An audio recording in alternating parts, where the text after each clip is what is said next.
Good evening, Hobby World. Thanks for joining us live tonight for episode 67 of Personal Rips and Hobby Chat. Joining me tonight, as always, is Ken from at Beans B Card Blog, and I am Herman, aka 3B Collections. And joining us tonight is a special guest who needs no introductions, Dr. Jim Beckett. How are you doing tonight, Mr. Beckett? I need an AKA, I guess. I'll just be me, myself, and I tonight. Delighted to be with you guys. We're glad to have you. We just got off a Zoom call and figured we'd just carry it on over. I think we were having so much fun that we decided to extend it. Decided to include Ken. Hey, I've been fortunate enough to meet Dr. Beckett a handful of times, and I wouldn't want him to be anybody else. Okay. Right. It's like, I was chatting with Herman just before, and he said he had Herman doesn't kill me for saying this, but he said he had a little bit of nerves at first, and they went away, and I'm like, I get it. Luckily for me, I'd met him, and you can always hear how nice somebody is, but you never know until you actually get to interact with them. And yes. It couldn't have been no worse than the first time that I showed up on Hobby Hotline and had nothing to say. You get better in time. That's all I can say. I mean, I have a TV and radio broadcasting degree. The first few times I was on radio or TV in college, it was awful. Finally, by the time I graduated, I didn't suck as much. I would hope so. So, like I said, Jim, I appreciate you being on, and I did have a couple of other questions that I'd saved over, to kind of carry over into this, if you wouldn't mind. And I'll start with one that came from a mutual friend. I won't name him, but he had kind of mentioned that I should ask, but since we're fresh off the national, one of the ones that he had asked me to ask was, what cards did you see at the national that you hadn't seen before? Did you see any that you've seen from the first time, or? I bought everything I saw that I'd never seen before. That's a simple but profound answer. But I only looked in the dollar box. So there's a limit to how much damage you can do, but I'm always looking for things I haven't seen. If you spend time looking at the expensive candy, you're liable to buy some. And so I stay in my lane now. And so I'm looking for more obscure things that I just normally wouldn't see.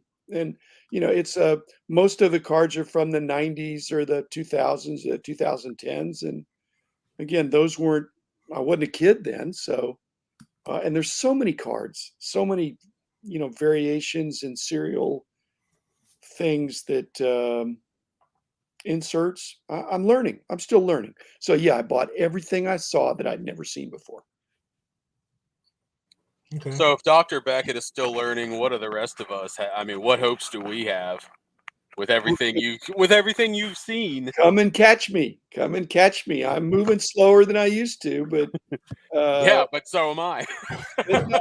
I'm just saying it's Herman and I were talking about this. It depends on how you define your lane. When I was doing price guides in all the sports, I was spread really too thin. But if you just concentrate on baseball and if you concentrate on a team, you can be really knowledgeable. That's why your personal collection ought to be things that you don't have to look up on eBay for every little thing, because you just know because you're in tune with it. And so the span of knowledge that you have it can broaden or deepen the more experience the older you get. I had the benefit of being around a long time ago. And I could, exactly what you said about staying in your lane. Like, I've kind of walked away from most of the sports other than auto racing. So as I'm searching Dale Earnhardt stuff all the time, I'm learning about other sets. One of the things I'm doing is I have the Beckett Annual from a few years ago, because, a lot of the 90s and 2000s and all that, like you guys, in there or the odds of the Earnhardt short print or whatever. And I've learned a lot about racing cards, really just focusing on, just my IndyCar stuff and then the Dale Earnhardt stuff. Yeah, and it's funny how much I feel like I've learned in a very short amount of time because I'm not wasting my time on stuff that I don't love so much. Well, you're narrowing your focus. There's nothing wrong with that. I mean, you can't you if you're a jack of all trades and master of none, I don't know how you make decisions. If so, your desire to focus on that and to go, I think I think that's the right thing, Ken. And some people like to be generalists, but for most people, they need to think, where's my heart? Is this really what I want? Now I need to find out that I can make sure I'm getting a good deal. And that's where I am. And in his case, particular Earnhardt not having anything more being produced, I have that. I don't have to learn the new stuff now. We'll see, because I guess Panini said at the National that they're working on getting that license. But in the meantime, yeah, he hasn't had any cards produced since Press Pass left us. So Panini's working on getting the Earnhardt license. That was what they said on NASCAR radio on their episode last week, was that they had said they're putting sounds like they're putting the full court press, I believe. I don't know if this was an exact quote, but they mentioned, like Babe Ruth, like, trying to, get a license like that for them for racing. I mean, Dale Earnhardt is the Babe Ruth of, because the other names, the Petties and stuff, they already have. So, yeah. Well, you got to play like, you got a driver like Richard Petty. I mean, he signs any and everything. And from what I know about Earnhardt, they were kind of limited on what they signed when he was living. Yeah, I mean, and he passed away, 21 years ago. 21 years ago. So, and that was before we had a lot of relics and autographs specifically and stuff. So a lot of what I have purchased of my 9 Earnhardt autographs, only 2 are pack pulled ones. The other ones are, certified aftermarket, just because that's what's available, and they are much more cost effective. Right. But we can leave the racing, because I know that bores everyone. I'm with you. I love NASCAR. I think I picked up some NASCAR at the National that I hadn't seen before. So I mean, I'm equal opportunity for. Yeah, I would. If they got the Earnhardt license, like, I think what I'm most excited about is, I would go through and try and do as many of the Prism colors, because I do enjoy that. But it's well known I'm not the biggest fan of Panini, so I would do them aftermarket. I'm not going to be buying product. But for me, what would be interesting is if now people are looking for these Earnhardts numbered out of, these gold Prisms and all that, does that drop the prices back down a little bit on the older stuff? And that, fingers crossed, would be my hope. Okay, Ken, question for you. Who are you a fan of?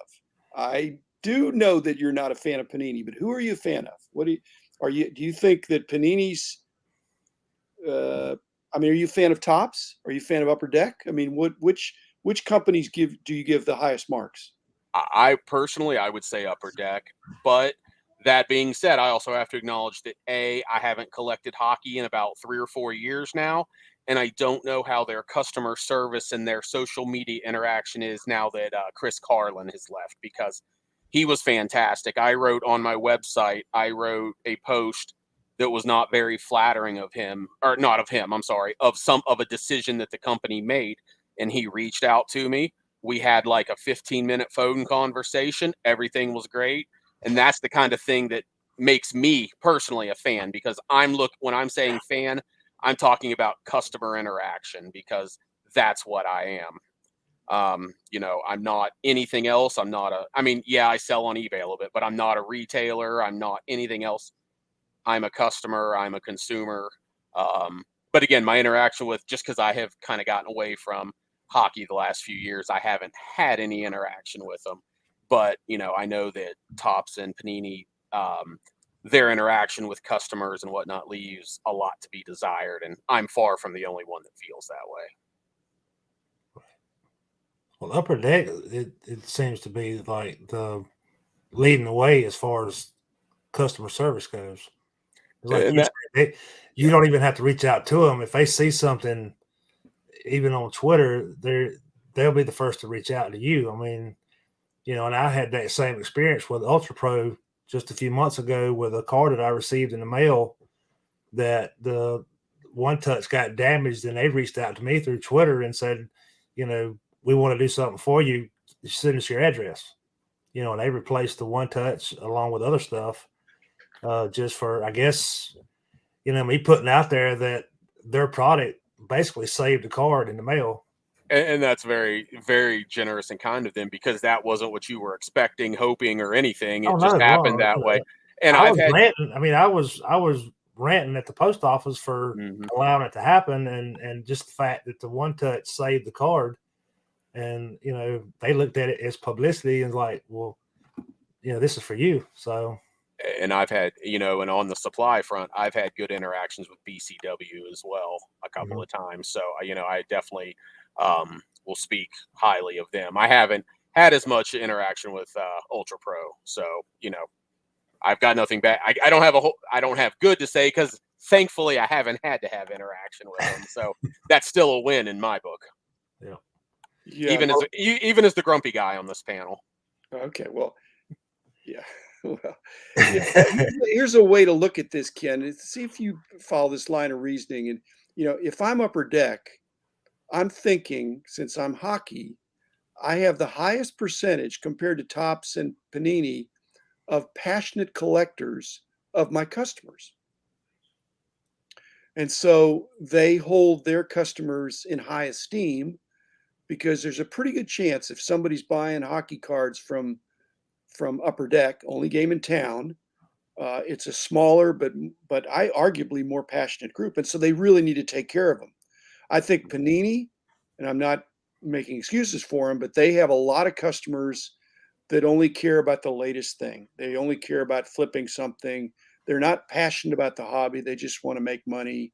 And Topps is the standard. That they have a lot of casual collectors that all they do is want to put together a flagship set. Okay, but Upper Deck has passionate collectors, and they have a sense of community. They really need to take care of them. So that'd be a rational reason for Upper Deck to take it more seriously than the others. I agree. Topps has room for improvement. Panini has room for improvement for sure. And going off a little bit of what you said, I mean, I fully acknowledge as well that Topps and Panini have, however many times the customers, just because they're bigger. And the licenses they have are just more popular, generally across the board. But no, hockey collectors are very passionate. You are absolutely correct about that. I guess I need to go shut my blinds. I'll be right back. Stella needs your attention. So while he's doing that, Dr. Beckett, Jenny Miller wants to know what your favorite NASCAR pickup at the National was, if you had any. I got a Jimmy Johnson number, 10 out of 15.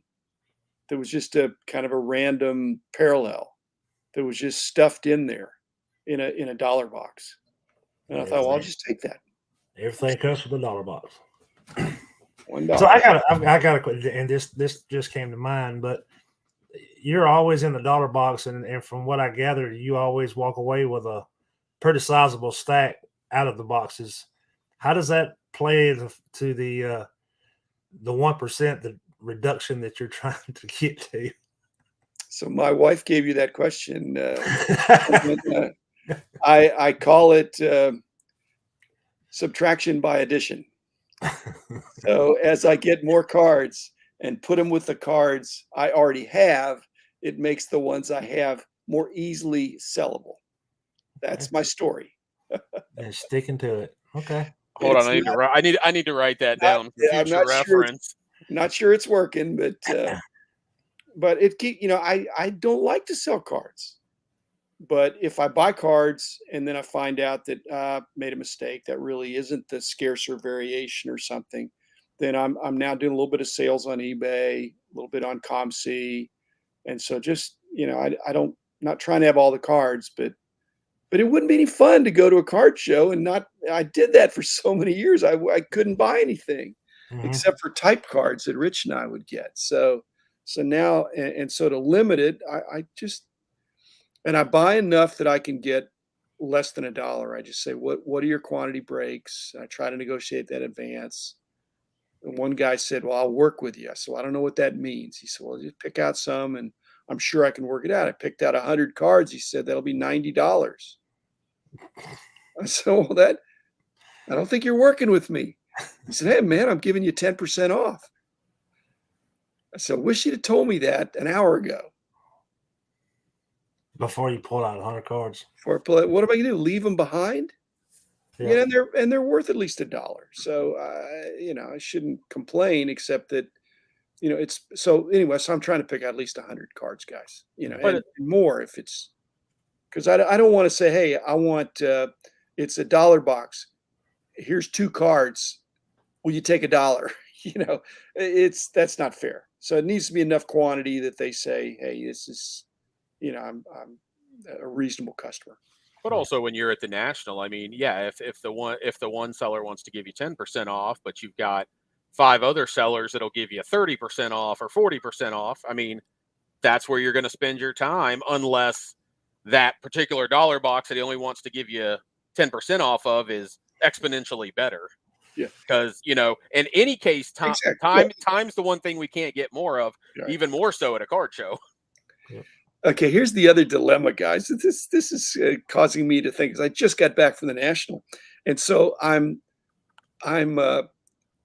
pulling some cards from a group, a dealer that I've done business with before, and I get done, and I've got this nice stack of cards, and I say, okay, here it's this many cards, and he goes, "What's your price?" And so these are your cards. I pull them out $1 box. He said, "Well, what did I sell them to you for last year?" So I don't think I remember. And I think, is this a trick question? If I say something too high, he's going to say, "Yeah, that was it." Or if I say something too low, he's going to say, "You dirty dog. I didn't sell it to you for that cheap." And so I thought, I think I remember what he sold them for me, to me for. And so I don't like it. I just want to know in advance, if I pull out this many, it's going to be this much, and not I'm going to work with you, or it's the same as last time. That's tricky.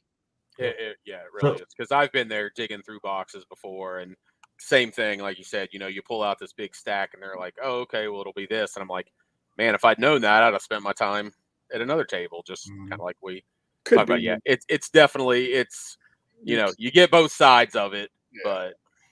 And so I take things a lot less seriously than I did when I was, 24/7. Now I'm semi-retired. So I come out of retirement to go to the card show, and now I'm back in retirement.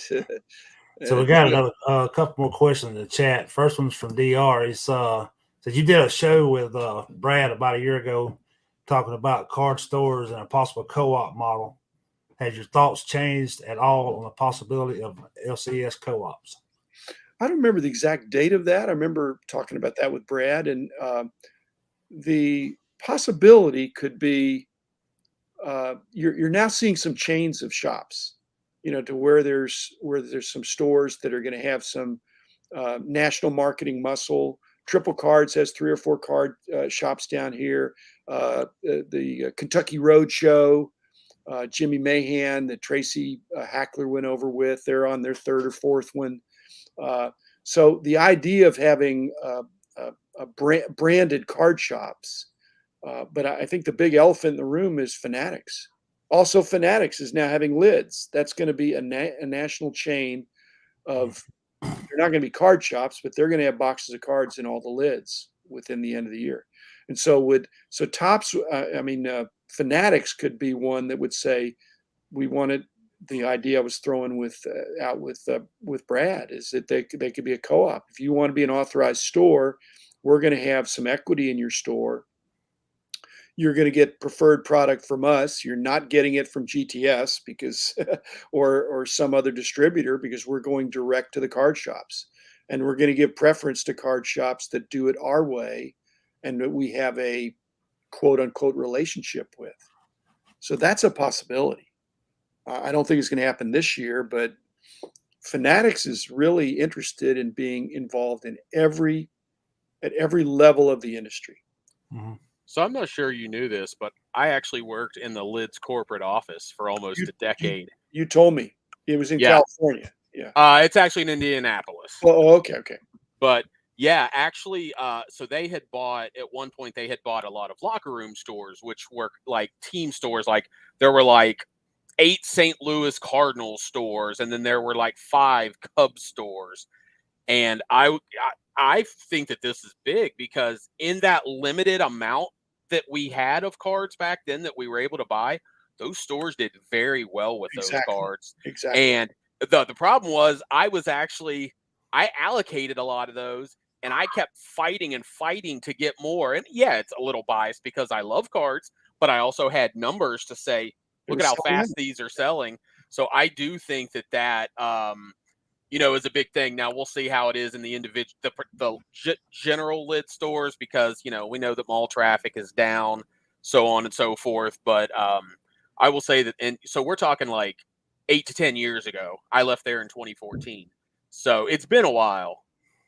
But even back then, we were not at anything of a card boom like we are now. So I think that is a big outlet that Fanatics, is probably if I were to guess, is going to do very well with. And they're not carrying like just blaster boxes. They're actually carrying hobby boxes. Hobby product. Yeah. And the other possibility, because this has come up on some other shows, is that as Tops or Fanatics really says, we don't want to have distributors, or at least we don't have Magazine Exchange and GTS. And I don't know about the others, but I'd be careful if I was a distributor.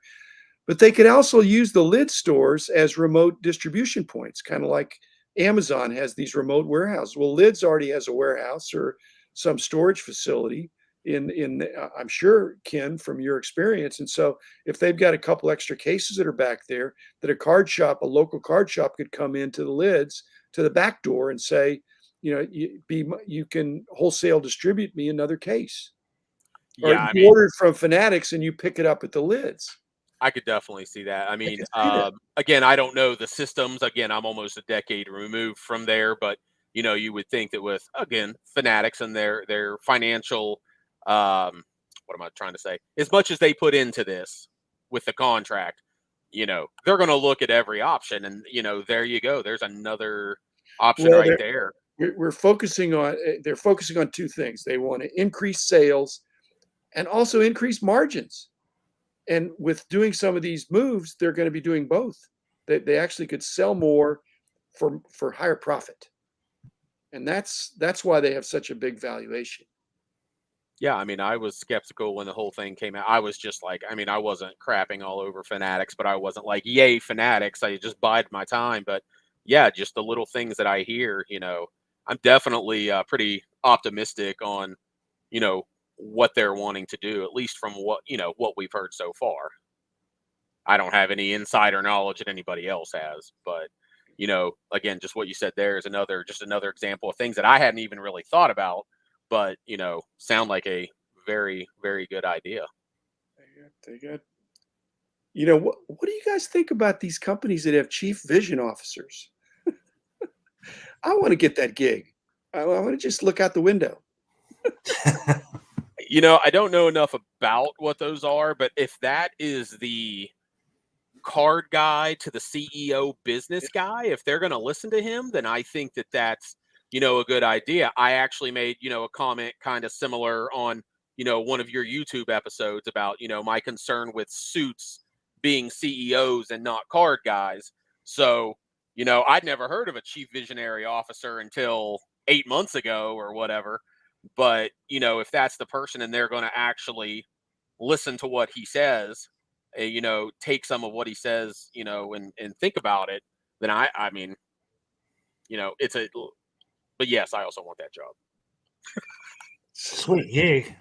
And I will say that I've thought about some of my old Lids people now work at Fanatics in the corporate office that I used to work with. I'm not going to say I haven't thought about that a time or two, but they're coming through. See, Mickey had asked. Oh, Mickey wanted to know how many Ryan rookies you had because he had saw one back on your wall. Well, what is that? What's the symbolism of that? Actually, the wall. This is one panel of my wall. If you're ever over here, and it's one card per player, and it's not necessarily the rookie card. It's just a card from each guy. I have other cards, but I don't. Like I said, I don't have that many duplicates. But and on the better cards. Yeah, but I don't want to have a wall that has a bunch of one player. I don't even want to have whether they're duplicates or not. So, but I do have other Ryans. And if somebody comes over and they say, "Hey, Nolan Ryan's my favorite player," I can say, "Okay, well, you want to see some more?" And they always say yes, and I could bring them out. But who wants to see a bunch of Nolan Ryan rookies? Actually, I would. Anybody that knows the value would, but that's not the way I collected. Yeah. I will say, speaking of the card wall, though, y'all, if you haven't checked out his YouTube channel, it's been a while, but Oh, he right. went through. I'm waiting on BGS to do some more because I've had a huge submission in there of stuff, and so then I'll do another volley of those card wall videos. Yeah, he was going through and doing the card wall in alphabetical order, and it just be just a few seconds on the what the card was, the why it was. It was definitely fun. It was a fun watch, and as guys my age, Herman's age, we really do look up to you and owe a lot to you, and so it's fun for me to see what you have and what you've accumulated, or in this case kept over time. As you've said, you buy collections to keep a few, and then it's whatever you do. More and more every year, there's more and more of the reels and the reveals and the visual aspect. And so I just thought, to describe your collection verbally, if somebody comes on the podcast, they can see I have other backgrounds, but you're right, Ken. I need to do some new videos, and because I've got some really interesting cards. Well, I wasn't trying to say you need to do more. I was just trying to get everybody to go back and watch them. I'm only up to I really C. enjoyed them. I'm up to C, I think. Oh, is that where? I couldn't remember where it was. I didn't think you got all the way to the end, but I couldn't remember. I close, and I guess I'm waiting, and I'm not negotiating with BGS, but I'm just asking them nicely. When do you think my cards will be finished? And if I tell them, "Hey, I've got a lot of people that are waiting for my next video," I don't think that carries a lot of weight. Well, it should, seeing as it's Dr. Beckett, and everybody loves to see what you have. That's free advertising for them. I'll bring that up. Excellent point. I mean, who doesn't? Thank you. What guys, again, that from the days of reading the Reader's Right, PR. don't want to know what you have and what Rich has. Although I know Rich doesn't keep a big personal collection. But. So John Keating wants to know if the 92 Rich Klein's on your wall yet. He's already got it on his. It is at BGS as we speak. It is on there. I'll tell you a funny story about that. I sent it in 2 years ago, and I waited a year, and it came back inconclusive. And I went, inconclusive? What are you talking about?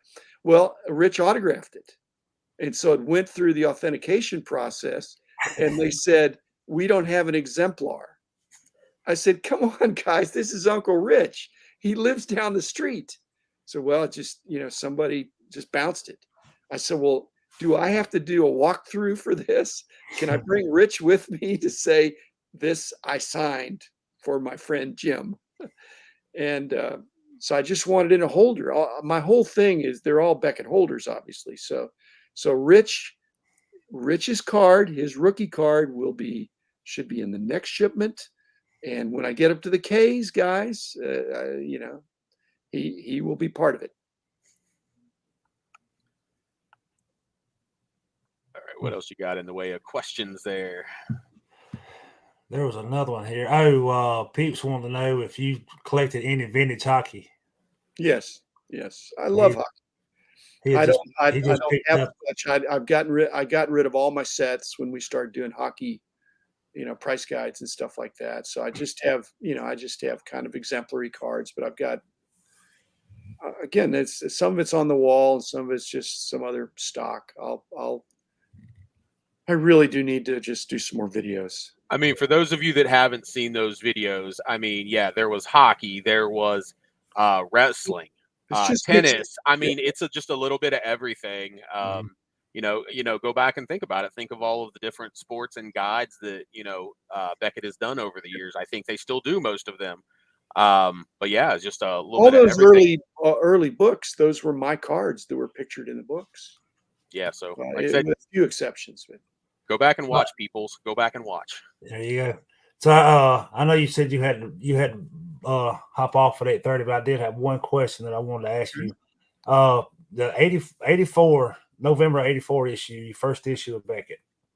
Now everybody knows that Clemente's, that's your guy, that's your PC. So that's an obvious first card on the first issue. But how'd you come about picking the Dale Murphy? It was for you, Herman, and several other people who are big. No, I wanted to balance it out, that this was going to be a price guide that had kind of vintage as well as newer cards. And at that point, the Murphy rookie was a newer card. Mm-hmm. And so I pulled that out and decided to do that. I wanted to show that this was, kind of something for everybody.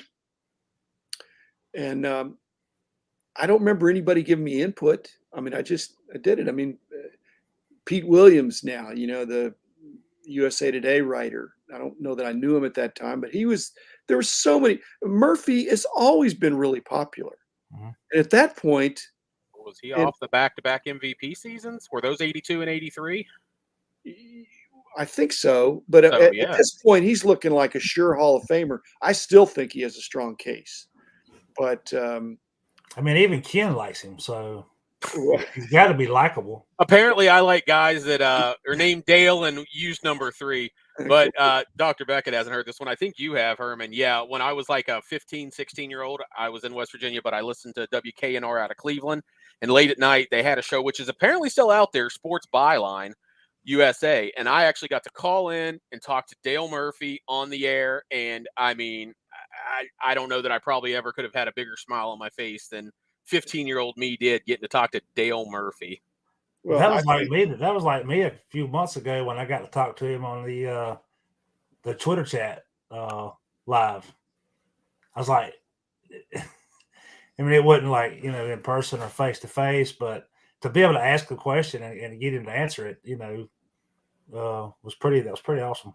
And I think we all know Dr. Beckett, and he's a humble guy, and he's going to think either I'm crazy or I'm full of it. But it was kind of the same way the first time I got to talk to you, because again, growing up, reading the magazine every month, and that was my connection to cards, because I didn't have a whole lot of people around me that collected cards. So it was kind of the same way that first time Rich introduced me to you. I was definitely a little starstruck. Well, we can't end on that, Ken. I'm just saying. I mean, we know how you are. No, I would trade 2 of my autographs for 1 of Dale Murphy. Well, thankfully for me, I have autographs of both of you, so I am good. And I have neither, so. We'll you don't have a Dale Murphy autograph? Fix that up for you. Well, I do have an on card but as far as I want it in person. I mean, I've got a ball in baseball I've been sitting on for about 10 years. Take it to Atlanta with me every time I go and never get a chance to see him. All right, group chat, guys. Get a Twitter group chat. Let's get some money together and get Herman a Murphy autograph. It's got to be in person. Make it happen. Okay. All right. Like I said, I have an on-card autograph, but I would really like to get an in-person baseball autograph. I do have a Dr. Beckett in-person autograph. I am free, Herman. but I will see you in Chicago, if not before. So I am easy. I'm, Dale Murphy is one of the nicest guys in baseball, I think.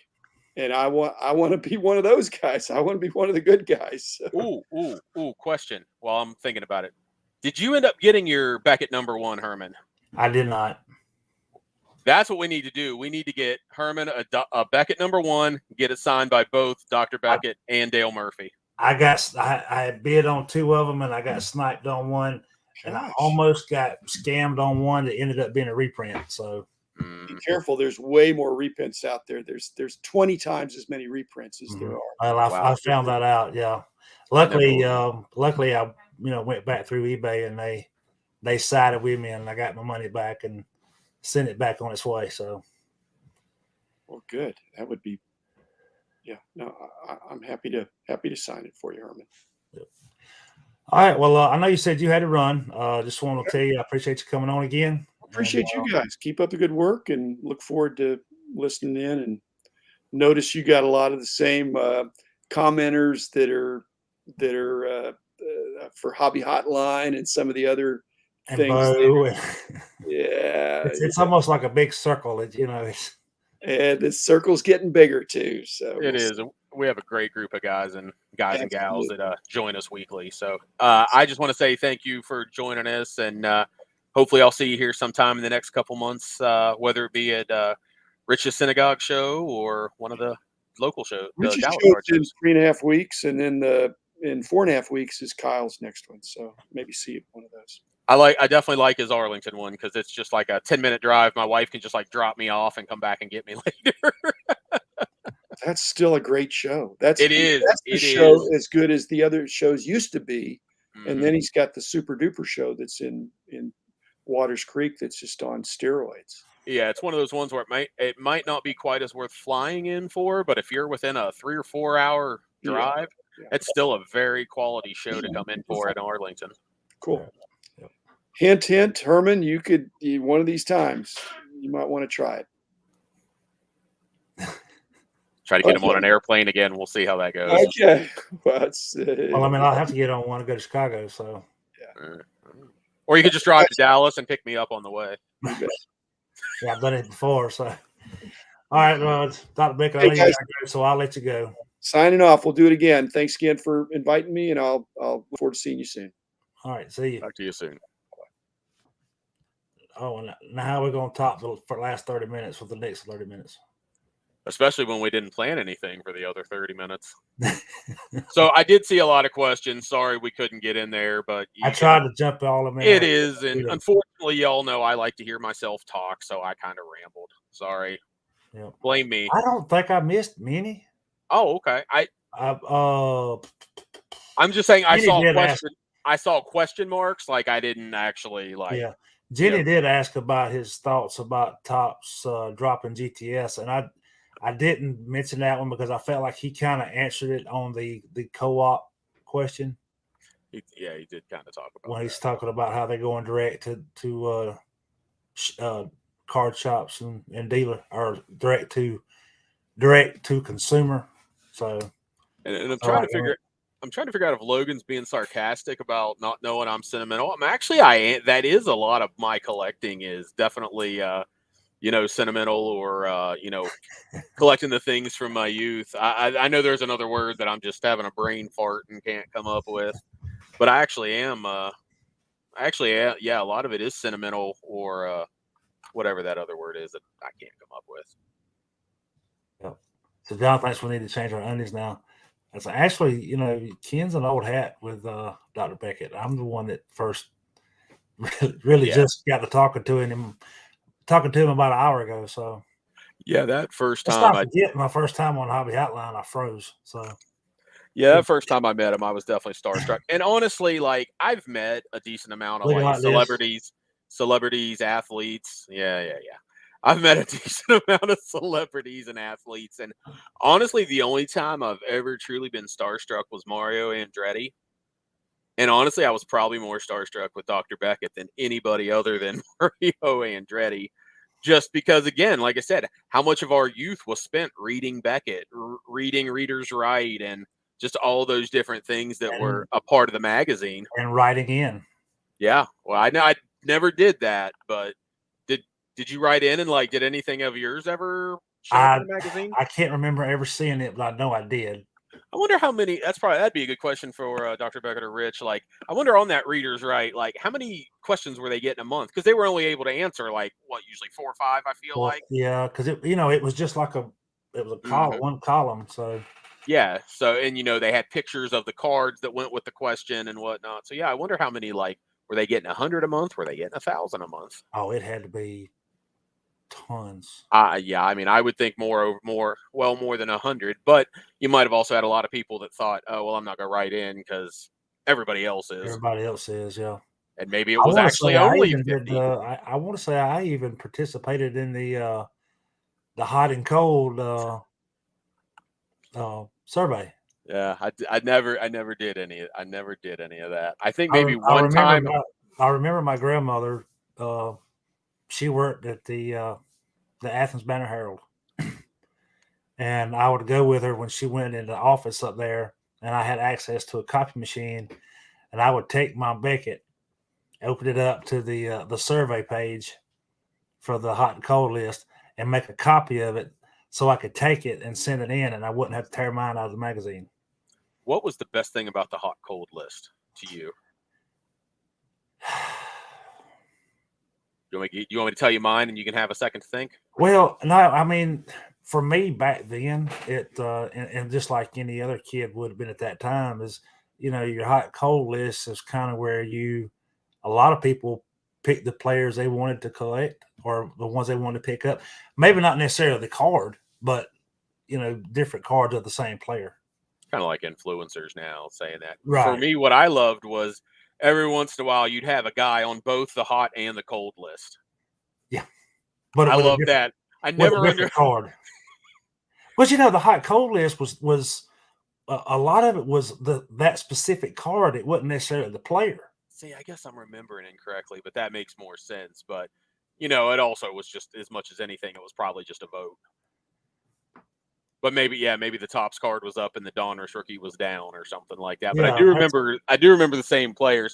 I remember the hot list was like 25 and the cold list was only like 10. Yeah. But every once in a while, you'd still have the same guy on there, like probably Greg Jeffries at one point. Mm-hmm. Todd Van Poppel. Yeah, probably a lot of those highly rated, prospects. Can you imagine the hot and cold list now with the way everybody's prospecting? Oh, it would be out of date before they printed it. Well, we don't really do a whole lot of showing cards, but have you gotten anything lately you want to show, Herman, since we had a request? Oh, well, I mean. Oh, you just did it. You just did a mail day video, didn't you? I just did a mail day video, but I will be glad to show this one again. This was a surprise from our pal George. It was a Ryan Klesko auto. So I have I have a little bit of a connection with Klesko, right? I remember something about it. So my uncle that got me into card collecting, he was a Ryan Klesko super collector. Yeah.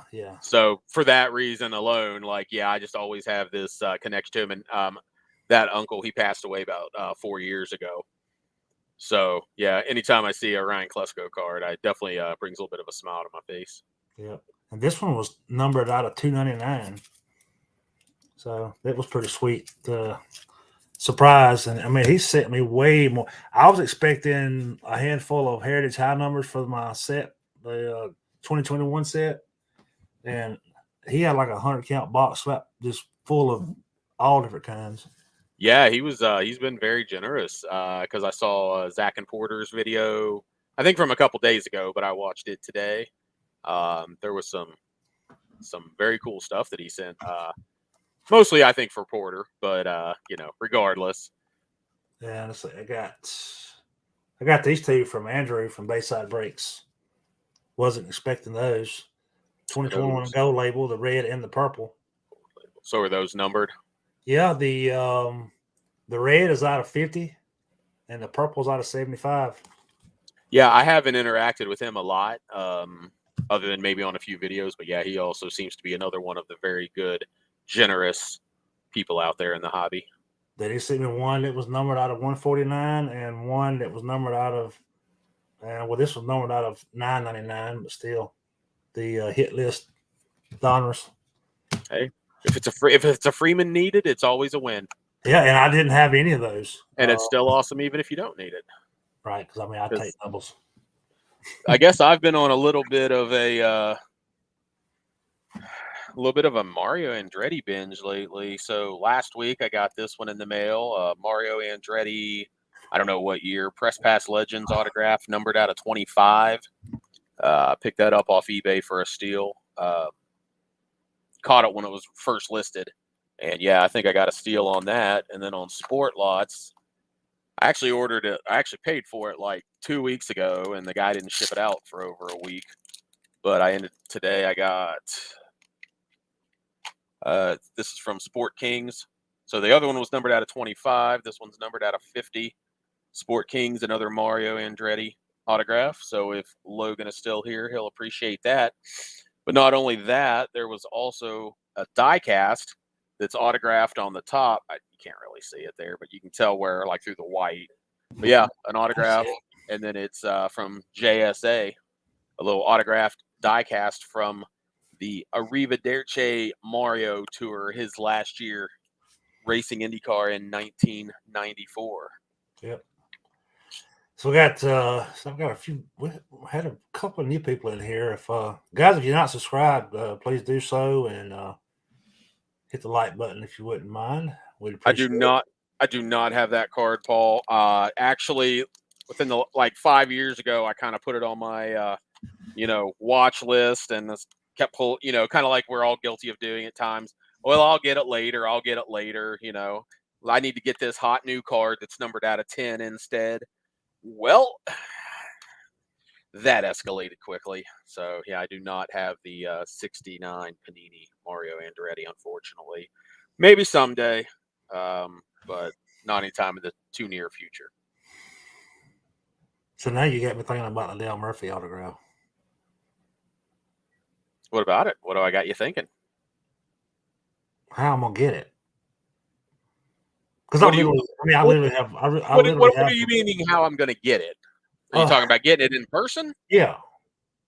I mean, I feel like some years he signs at the National. So yeah, what if he were at the National next year? He also has, he has the Murph in Atlanta, and he'll post on Twitter that I'm going to be there in person, such date at such time, and it's usually always last minute, and it's usually always a time that because I'm an hour and 45 minutes away, so I can't just run over to the Murphs and try to get something signed. But I do take it with me anytime that we go to hopefully, run into him. But no such luck.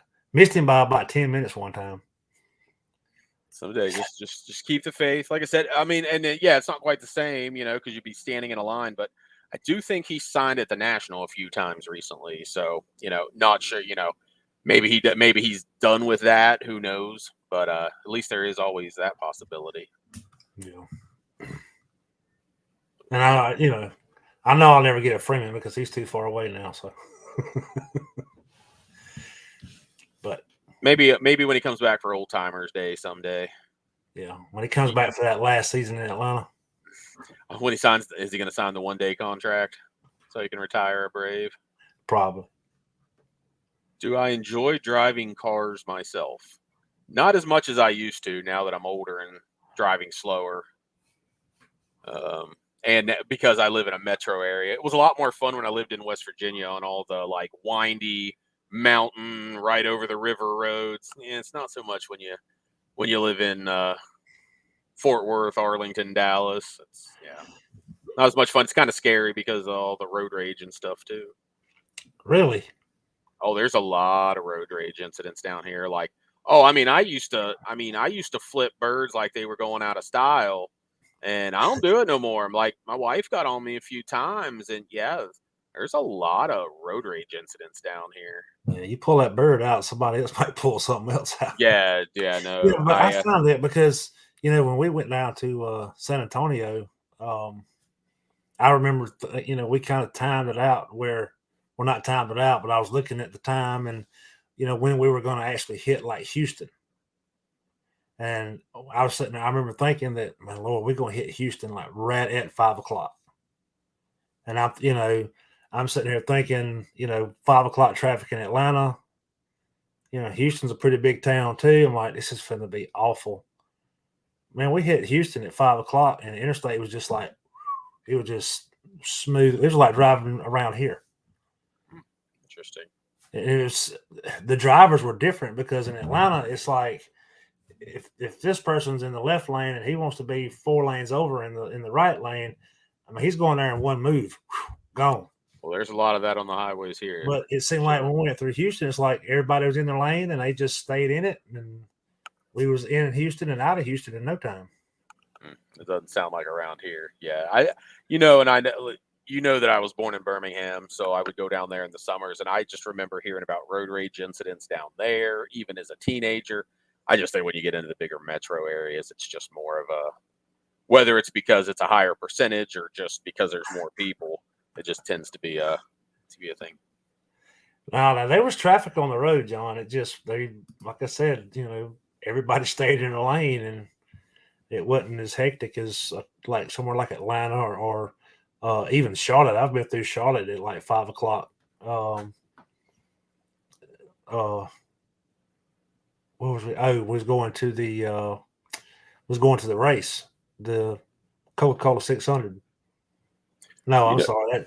This one we were going up to Salisbury, North Carolina, and we had to go through Charlotte. And it seemed like we always hit Charlotte like right at 5 o'clock, and it's a bottleneck. It is awful. Again, every situation is unique, and this may not be, but you definitely tend to hear on older cities more traffic problems. Is where Houston's probably, when it grew a lot later, so their infrastructure just might be better. I will say their highways were awful though, as far as potholes and just being rough altogether. But they get a lot of hurricane type weather, so that could be a big part of it down there. We're fortunate we're inland far enough that we'll get a lot of rain sometimes from them, but we're not going to get we're not going to get it as bad as a Houston might. Yeah, John just really doesn't like Houston. I don't like Houston. The only reason I ever go through Houston is because it's kind of on the path to Galveston. That's the only reason I ever go toward Houston. Yeah. Houston and New Orleans are two cities that if I never had to go to again, I'd sleep just fine at night. Right. Well, I'll tell you what, I know we're only about 50 minutes in, but I've been on here for about 2 hours and I am white. Uh-oh, Herman's crapping out on us. Boo him, not me. Yeah, it's on me. But no, I get it. Your wife's from Houston. Well, thank you, John, for rescuing her from the whatever nasty word I can't come up with that describes Houston. Did he go to Houston to get her, or? Well, she's not there now, and that's what's important. No matter how she got there, she's no longer in Houston. So, I know people in Houston that don't like Houston, so take it for what. I don't know. Like I said, we didn't stop. We just drove through it, so I can't really say other than the roads are rough. I can't really say anything about it. So, all right. Well, unless you got something else. No, sir. I'm good to go. Well, and Dan's off. Go catch that last hour of WWE Raw. I think I'm finna catch my first hour of sleep. Is what I'm finna catch. All right. Well, thanks for joining us, guys. Definitely saw some names in here that hadn't been in before. Hopefully you like what we did. Obviously, we won't have Dr. Beckett every week, but we do go live most Mondays, just an hour earlier than we did today. Yeah, we had to kind of that was on me. I muffed the time zone difference.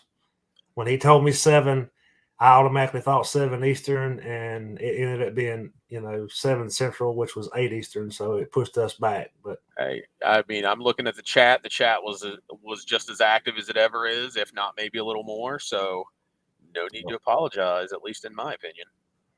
All right, well, we'll do it again next week, and maybe I won't be quite as tired. Maybe my honey-do list will be caught up. Good luck with that. It ain't never caught up. No. Good luck with that, though. All right, everybody, take care. Keep hobbying, and see you next time.